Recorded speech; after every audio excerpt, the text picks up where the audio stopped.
কোন শেখুল হাদিস, কোন আল্লামাতুল কমকাম, কোন হাকিমুন নফসকে যদি আজকে স্বরাষ্ট্র পদে বসাতে হয়, ওনাকে মদের লাইসেন্স ইস্যু করতে হবে।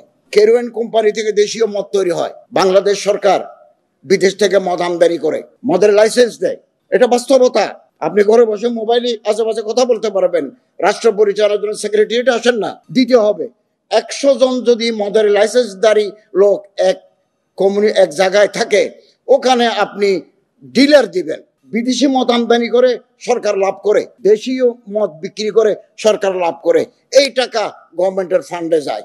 ওই ফান্ড থেকে এই দেশে রাস্তাঘাট, মসজিদ, মাদ্রাসা, শিক্ষকদের বেতন দেয়। আমি আমার মন্ত্রণালয় থেকে কোটি কোটি টাকা মসজিদ, মাদ্রাসা, এতিমখানা, প্যাগোডা, শ্মশান, মন্দির, চার্চেস, সেমেট্রিসে আমি দিয়ে থাকি। এই টাকা কোথেকে আসে? এটা গভর্নমেন্ট ফান্ড, গভর্নমেন্ট অ্যালোকেশন।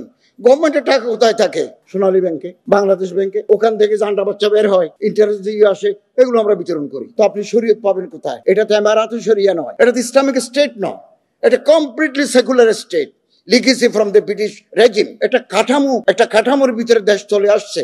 শরীয়ত আমরা ব্যক্তিগতভাবে পালন করি। আপনি মন্দিরে যাবেন কিনা, it is up to you. আমি যতদিন দায়িত্বে থাকবো, যাওয়াটা আমার রাষ্ট্রীয় দায়িত্ব। ফেব্রুয়ারিতে নির্বাচন হলে আমরা ঘরে চলে যাব।